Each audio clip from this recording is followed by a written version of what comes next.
Yes, great. Okay, Minta, can you talk a bit about your work? What do you do?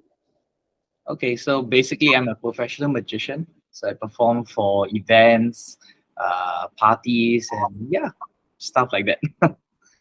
Cool. Like, how long have you been doing this? Wow. Okay, let me. Wow. Okay, learning magic about 19 years. So from there, performing would be 13, about that, 13 years. Oh, great. Okay, can you talk a bit about your educational background? So I am a mechanical engineering grad. Yeah, from NTU, which has nothing to do with what I'm doing now. Yes. Correct, correct. So, before you became a magician, have you been doing this all the time? Like, did you try different jobs or trades before becoming a magician? No, I think this is the only thing I've been doing. Yeah, even when I was studying back then, I was doing shows on my own as well. Oh, okay. So so you were studying and all that as a student, you were already doing performances, and then that's how you got started. And you never even bothered to think about anything else. So this was the path for you. I think it was during the. I mean, like I mentioned, it was. I've been learning for 19 years. It started as a hobby. So eventually I started thinking what I wanted to do in the future. Right? This was during the army time. So when I was in army, I spent some time doing small shows here and there. And at that time, I really enjoyed it. I thought, okay, wow, performing magic should be fun, very interesting job as well. I enjoyed it. And at the same time, I know that I was going to uni to study mechanical engineering. So I was thinking to myself, okay. So I had to make a decision, like, okay, do I carry on doing what I'm studying in uni, or do I try it out as a magic as a job, as a career? So even I just decided then that magic is more my thing. Yeah, and I studied mechanical engineering because it was the practical thing, I think. Yeah. Okay. What made you decide to learn magic? So I saw David Blaine, right, famous magician, perform his magic on his TV special.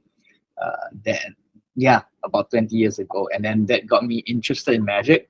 So I went to the magic shop, said, "Oh, I want to learn magic like David Blaine," and then basically bought some cards at that time, DVDs, and yeah, started learning magic from there. And as a hobby on my own, it just grew, like, grew into a passion, and I decided, oh, yeah, this is something I think that I want to do.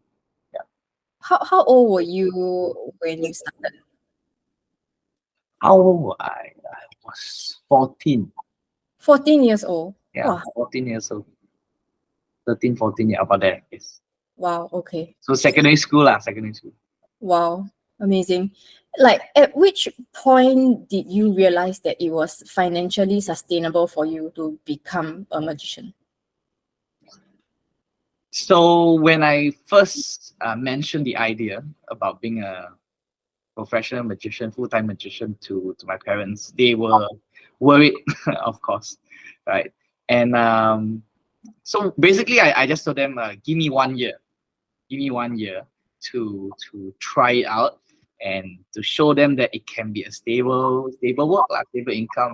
And I basically worked very hard that 1 year to prove myself to them. And then yeah, basically what made me decide that it was sustainable, the income, right? At that time I was still single, still alone, and then I was like, okay, as long as I can, make myself, comfortable living, that's sustainable to me at that time. So that was what I decided, and show it to them that it worked. So, At that time, you were fresh grad, right? fresh So grad, yeah. probably like in your 20s. Yes. Around. Actually, magic as a let's say part-time job, right? It's a very good part-time job.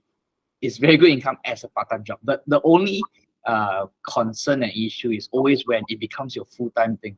Like the only thing that you're making your living out of. Yeah, that's when it becomes a question mark, because it's after all a gig industry. It's you do a show, you get paid. You don't do performances, you don't get paid. So how do you get that recurring performances and constant flow lah. Okay. Do you mind sharing your income? It could be a range. You could share a range. Range. I mean, the lower end will be maybe 4 to above. Yeah. I mean, the upper limit is really up to how much I want to work, I guess. Yeah. Okay. So it's around 4,000 to 10,000, 20,000, Yeah. 30,000. 10, 20, about that. Wow. Okay. Interesting. Can you walk us through a day in your life as a magician? Okay.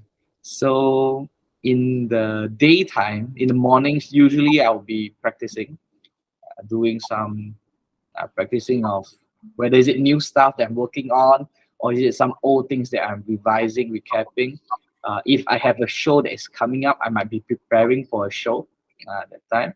And then after doing all this practice, I'll be doing administrative stuff. So including sending emails, replying emails, following up with people, doing proposals and stuff like that. And then in the evenings are usually where the show happens most of the time, even though sometimes it happens in the morning, in the afternoon as well. So yeah, so that is basically what a day like. Okay. So you perform on both weekdays and weekends, right? Yes, I perform both weekdays and weekends. Weekends are more busy for you, or? It depends because I'm doing a lot of the market that I'm in is mainly the corporate market. So a lot of events happen on the weekdays as well because weekends the companies are on leave. They are not working on the weekends. So weekends there are still some events that happens and also like private events. I see. Okay. Moving on to like business, right? How do you attract customers? Okay, so when I was starting out, a lot of it was word of mouth and getting myself out there. Actually, until now, it's still that way. So when I was first starting out as a magician, I thought to myself, oh, how can I get more exposure? Right? But at the same time, I didn't want to do things for free. Right? How do I perform and let people know about me and they can hire me for their events? So for me, I chose restaurant as one of as the way. So what I mean by restaurant, so I used to perform at restaurants, performing magic table to table. And then from there, people get to meet me, I perform for them. And then basically it's a networking opportunity.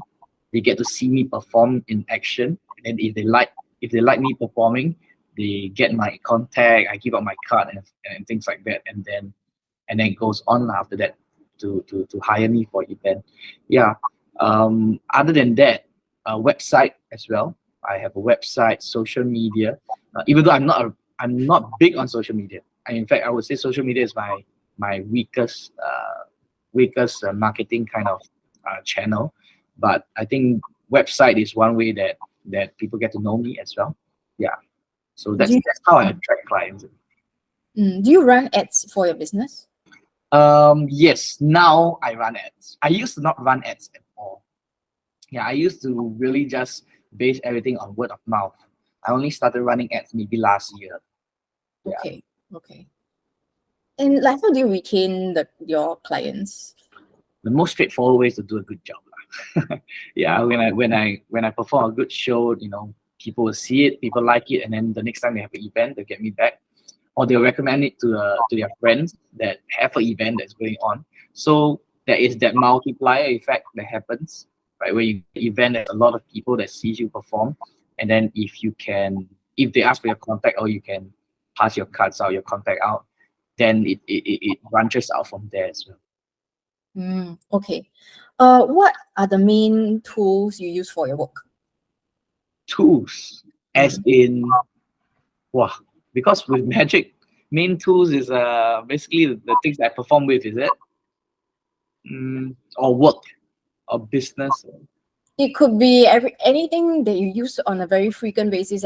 For, I don't know, some people they say like email, WhatsApp, and they have certain like calendar type of tools. Project Okay. tools, For me, it's WhatsApp. Yeah, I keep in contact with a lot of my clients with WhatsApp, and to Google Ads is something that like I said, I started using last year. I find it important in the case of getting the wider audience, because if I only depend on word of mouth, there's a limit or number of people I meet and anything like that. So with Google Ads, at least I can put out my profile in the open market, and then when people are interested in the ad, they click on it, and then I can follow up with them. So that has been effective for you. Yes. Okay, great. What is your biggest business struggle right now? Biggest struggle, I think, scalability. Yeah, that has been I think as a performer, that is something that is hard to achieve, because the service, the job, the work is basically me. It's basically me as a person. So how do you scale a business that is based on an individual without making it more than it is? For example, there are magicians that do like event planning as well. They do party services and anything like that as well. But for me, I didn't want to do that because I didn't want to dilute my brand. I didn't want myself to be seen as an event planner, or let's say, I'm an MC as well, for example. I didn't want to do other things. I wanted magic to be the main thing, and that was the toughest struggle. How did I cope with it? I basically look within magic itself, how I can diversify. For example, using magic as a tool, right? Other than it can be an entertainment service, but it can be used for example, team bonding. How do I use magic as team bonding? For example, for team bonding exercise, get the team together, and then each group learns a magic, and then they have to present the magic as an individual team, and then like a mini competition kind of thing, and how they learn about each other's strengths and weaknesses. So this is a program that I put out. So I've also used magic as a tool for proposals, where the guy want to propose to the girl, the fiance, and then I just offered. I have this service out there, so it's called magical proposals, where I am the magician, but at the same time I facilitate the surprise of the ring appearing and everything like that, and then pass it over to the guy to do the proposal. So things like that. I think of how to diversify within magic itself. Yeah. Oh, that's really quite interesting. I think you will be the first magician proposal person in Singapore. I think never even heard of that. Yeah. Yeah, it's a small thing I'm doing. That's why I'm not really publicizing it a lot, because the entertainment part is still the main thing that I'm doing. And yeah, other than that, maybe performing overseas as well is one way where I try to overcome this because when I go overseas, there's more opportunities out there as well. True. Okay, can you share the most helpful books or podcasts or person of influence, any kind of resource that greatly influence your work? Wow. There's so many. So many. I use so the books and podcasts that I read and listen are mostly magic podcasts.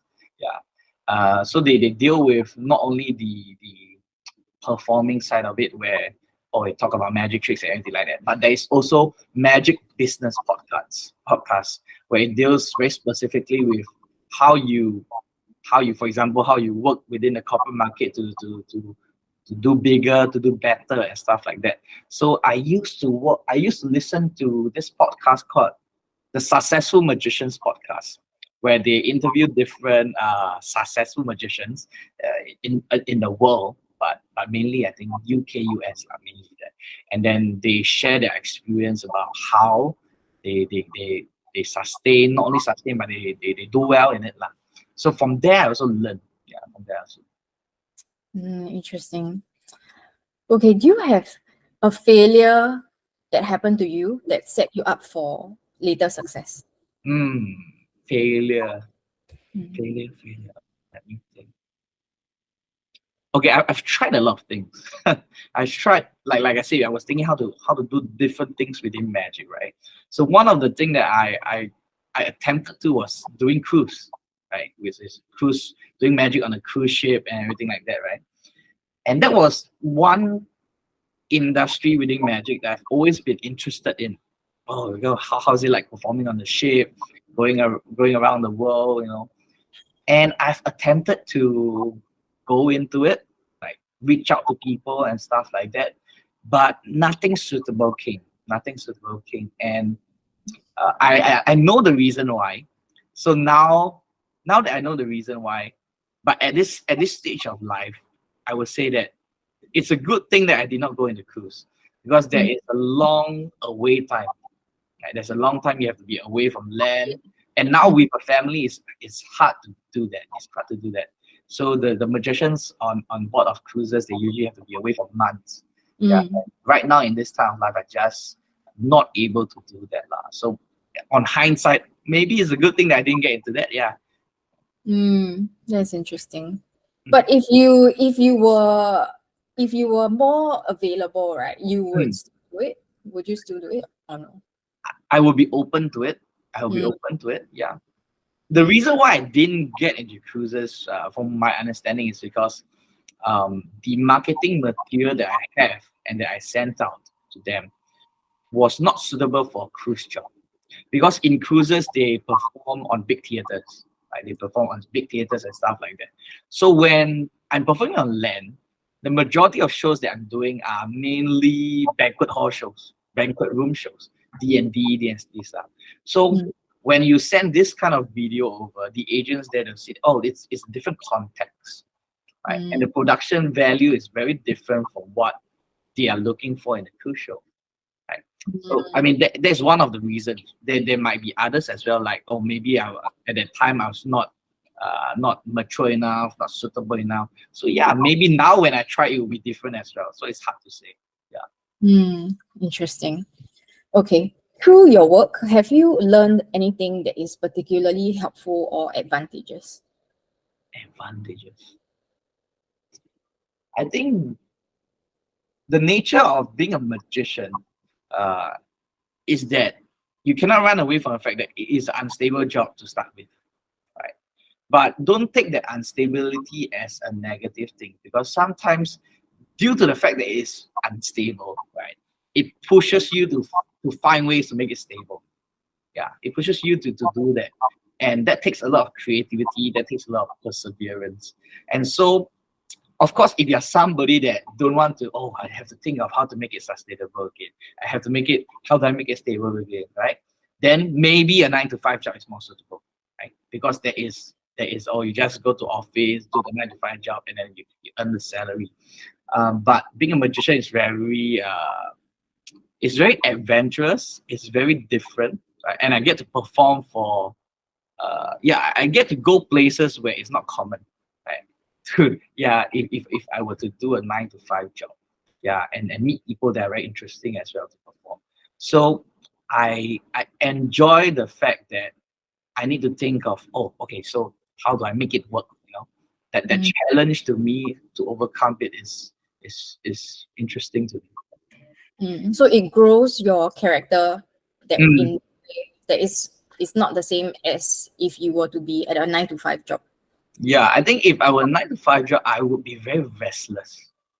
Yeah, I'll be looking for we can do next, Yeah, so that restlessness is maybe it might be due to the instability or due to the work nature that also makes that so it's hard to say. Interesting. Okay, what are bad recommendations that you hear in your profession? I remember when I started out wanting to do magic full-time, one of the first advice that I heard was, to be a full-time magician in Singapore, you have to do kids magic. You have to be a kid show magician. And I fundamentally just rejected that because the magic that I like to perform was not kid show magic, right? It's very tough to do kid show magic. So, credit to the kids magicians out there, because to handle children is not easy, right? And the magic that I wanted to do, like I said, when I was starting out, I was influenced by David Blaine. So it was the street magic, close-up magic, the cool stuff that I wanted to do. And so I thought to myself, okay, how and what context I can do that? And so I went into restaurant magic, I went to corporate, went to doing private parties. So that was my train of thought. So if I was a bad recommendation, yeah, you have to do kids magic to be a magician in Singapore. That is not true. Yeah. Okay, interesting. So you didn't even try to go into like the kids. I did. You did. I tried a few. I didn't enjoy it. Yeah, Okay. it's those. Okay, so very. It was very obvious to me because when I did kids shows, I come away feeling more drained, more burnout than enjoying it.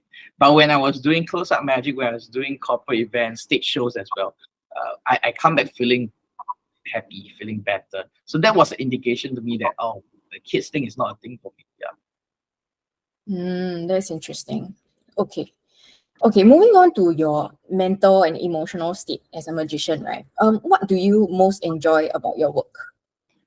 What I most enjoy about it? Okay, let me see. Learning new magic. I actually enjoy the learning a lot, even though sometimes when I work, I don't get to perform new stuff that often because you do the tried and tested things to the public. But you know, when the non-working time, a lot of times I'm working on, oh, this a new thing. Maybe I can do this in certain context. And then once in a while, after some time, I can add something new into the act. I can add into it. So I like that process. And then the other part that I enjoy a lot is meeting people. Yeah. Being around people, performing for them, seeing them enjoy the magic. Yeah, and sharing magic with them. That is the most enjoyable thing. Yeah. Cool. So as a magician, you are kind of working on your own, right? What do you emotionally struggle with as a solopreneur? Validation, right? Struggle with how do you define whether you're successful, I guess. Yeah. You struggle with because I think when people ask me, oh, what do you do? Sometimes you feel a bit, oh yeah, I'm a magician. And sometimes, even I'll just say, oh, I'm in entertainment. I'm a performer. I don't even mention it. So I realized, oh yeah, there is that part of me that is still a bit paise, a bit paise to say that, oh, I'm a magician. I feel lesser like that now. But yeah, there is that part of it. How do I deal with it? I guess I just handle it lah. I just don't be ashamed of doing what I love and what I'm passionate about. Well, I suppose after doing it for almost 20 years, you would have like validated yourself that. Yeah, and that's the thing, right? Because you are a lot of times working within your own self, and being a magician, there's no progression path. There's no like, oh, I start at entry level, I go management level, or whatever it is. Then there's no. So how do you define success? A lot of times you define success on your own. Yeah, you define success on your own. So you need to give yourself targets, give yourself goals, and then when you meet them, of course, you feel good. But sometimes when you don't meet them, that's when the feeling comes in again. Oh, yeah, yeah. So that's happening. Okay, I think goal setting is really a good kind of advice for people who work alone because they don't have like a team to always like check in on each other and things like that. But when you do your own goal setting, that's where okay, at least I'm making progress, right? Yeah, totally. Yeah. The importance is in making that goal setting, not so much in whether you achieve it or not. Yes, sometimes you achieve it, sometimes you don't achieve it, but regardless, there is always something to be learned and something to grow in that process. So I think it's very important. Yeah, it's giving yourself the momentum, to keep moving forward. Yes. Going ahead. Yeah, that's good. Okay, when you feel overwhelmed or unfocused, what do you do? Wow, overwhelmed or unfocused. Take a break is a good idea. Sometimes I just take I need some time away from work, spend time with family, and stuff like that. So yeah, I have never been too overwhelmed or unfocused for a prolonged period of time. Yes, there are pockets of spaces where you start to like, wow, okay, there's a lot of things that need to be worried about, right? And then, but I think it's good that I have people around me, family, that would tell me, I think you need to take a break. Yes, we how to say, recalibrate, or things like that. So they are like your compass, like when you are like, oh, then they will be there to remind you, hey, you probably need to take a break. Yeah. My wife, she will see that, oh, okay, you are a bit how to say, Burnt out or what? but not burnt out, but a bit stressed, or a bit like rushing, or rushing for decision kind of thing. Sometimes in the waiting, in the waiting for a certain big job or big decision to be made, you get a bit overwhelmed, and I say, you need to don't think about it for a moment. Let's do something else. Things like that. Okay. How do you keep yourself motivated? Keep myself motivated by looking at other magicians. That's one way, right? So I like to see how certain successful magicians, most of them I see are from overseas, because in Singapore it's very small. I don't want to focus on Singapore only. So I look overseas, I say, oh, how they do it. Now, of course, due to geographic, sometimes it's not very applicable, but you see how they progress, how they set their own goals. So goal setting is another way that I keep myself motivated. Certain things that I want to achieve this year, and things like that. Okay. What's your key to success? It's a big question. Key to success. Key to success, I think, is perseverance. It is a bit of stubbornness. Is there a bit of wanting to prove other people wrong? I think that's key to success, because like I said, when I started out, my parents were worried. Some relatives were also like, oh, can or not? As some people, it's very normal. But at that time, instead of being put down, I felt myself having a fire in me to want to prove themselves wrong. And that actually fueled me a lot. So like I said, the 1 year where I said, okay, give me 1 year, I prove myself, right? So that pushed me a lot. So have a little bit of stubbornness, the bit of, okay, I want to prove people wrong, I can make this work. Because if I was not like that, I might have doubted myself, right? Second guess myself, and then maybe it's very hard in Singapore to do this as a full-time job. Maybe I should find something stable first and then do it at the side and stuff like that. But I didn't do it. So in the end, I think that is one of the keys to how I managed to get where I am today. Okay, interesting. So about your future plans, right? Do you see yourself expanding your business or doing anything new or different or anything like that? I'm actually doing, the newest thing that I'm doing is I'm running a private theater that is specifically for magic, and it is in my own house. So it's a private magic theater that's in my own house. So basically every month I do shows. Not only my shows, I have different magicians come here to perform, and then sell tickets to the public. With this plan, I will eventually be needing to hire some staff. I started this. So it's called the Magic Attic. So the reason why I started doing this was because I perform overseas over the years, and I perform in different theaters, different public shows overseas as well, festivals. And I really enjoyed doing such shows, the experience. Because these are very different from doing events. Because when you're doing event, the performance is kind of like a side thing. So for example, dinner and dance, the dinner is the main thing, people are there together. And then just to make sure that something's happening, there is a performance on stage, right? So it's a side thing. And sometimes, you go to dinner and dance and you have to fight for attention. Like people are there to eat and enjoy their time. And then, okay, sometimes they look at the stage, sometimes they don't. So I wanted to do something like this because I realized that when magic is performed in a theater, people are there for magic itself. People are there to watch, to enjoy the show wholeheartedly. And I realized that there isn't something like this in Singapore. The only theater or big shows you can watch, they are probably in MBS and Esplanade and stuff like that. But yeah, we need something like this to grow the community as well. And I go to magic community as well. And so I started this thing in my house. I said, okay, let's try it out. Sell public shows to the public. Let people know about it lah. And we see, right, whether we can build a culture of people coming to watch magic show just for the sake of watching the magic, not as a side thing, not as a there is a magician there. You know, yeah. Oh, that sounds really interesting. So, okay, wrapping up, actually, right, I just want to learn a bit more about this magic ethics thing. Like, how can people find out about this? What are your latest shows? What's going on in the community and things like that? Okay, we have our Instagram, is the Magic Ethic SG.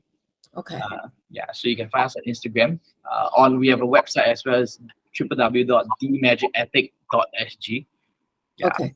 Yeah, Great. so that's where you can find information. We have shows every month. So just briefly, the different shows. On the first Sunday of the month, we have a family show that happens in the afternoon. So the family show is for parents with kids. So they come and they watch a kids show. So the magicians that I get for the family show, these are kids performers. These are the best kids performers in Singapore. And yeah, every month is a different lineup. Every month is a different lineup. We have Monday Night Magic. Monday Night Magic is where we have best magician in Singapore. Sometimes even overseas magicians, when they are passing by, I get them to perform here as well. And they put up a 70-minute show on a Monday night, and then yeah, we just did one this week. So yeah, so that's one. And then we have a Wednesday night show, which is like an open mic, right? So open mic is like for hobbyists, for amateurs, for semi-professionals, or even professionals. If they want to try out performing on stage, it could be a new material, it could be something they're working on, but they want to try on people, not just practice on their own at home. So this is a platform for them to perform, and for a paying audience. Yeah. And then finally, that's my own show that I do as well. Okay, fantastic. Fantastic. I think it's a really good idea, and to start it from a small community first and then see like how the audience reacts. I think that is a good way to get started. Yeah. Okay, so wrapping up, right? What is your advice for other solopreneurs who want to get started? If you believe in your vision or what you are doing, go for it. Yeah. Don't worry so much about whether it will work or not. Yeah, give yourself some time. Of course, you should give yourself a time limit. Yeah, so that, yeah, for example, for me it was 1 year. Right? If I had not worked if it had not worked out during that 1 year, I might have changed things a bit here and there, because you cannot go for long without any indication of success, indication of things are working. Yeah. And then the other advice I'll give is find like-minded people to be with. Yeah, you need people that are supportive. Yeah, so especially when you're starting out, because a lot of times when you're starting out, that's the toughest time. And if you are only hearing the negative side, the people that are putting yourself down, what you're doing down, then yeah, unless you're very strong in trying to prove them wrong, it will drain your energy from trying to make it work. Correct. True. Do you have anything that you would like to offer to the audience apart from the magic ethic thing? Wow. What do you mean by offer to the audience? Usually they have something they want to promote or that. Oh, okay. Actually, yeah, I have my own website as well. Yeah. And for magic of this, or you can Google Ming Tan, magician, and then you should be able to find me. Yeah, but yeah, the latest thing that I'm doing is really the magic ethics. So if you want to support me, support this local magic scene, come and watch the show, share it with your friends and families. I think that would be the best way. Yeah. Okay, great. And are there any connections that you are looking out for, or any kind of partnerships or anything like this? Okay, so because of what I'm doing now, the latest thing that I'm doing now, I'm looking for people I'm also looking for influencers in a sense. They come and then share it with a lot of people. Yeah, this is something I'm exploring, to come watch a show and then they make a video of it, content for their channel or anything like that, and share with people, so that more people know about it. Yeah, and other than that, what other connections I'm looking for is if you have an event, if you have a party or anything that's looking for entertainment, feel free to contact me. Okay, great. And then finally, okay, yeah. So you mentioned about your website. Yes. Anywhere else we can learn? Go to learn about your business, like social media channels or things like that. Okay. My Instagram is magic SNG. Yeah. SNG. Okay. SNG, because SNG is my surname, Seng. Ah. Yeah. Okay. And then it's a nice play of the word magician and magician. Yeah, it started as a joke, but I thought it was quite catchy. Okay, great. Okay, so that's the end of the interview. I'm going to end the recording now.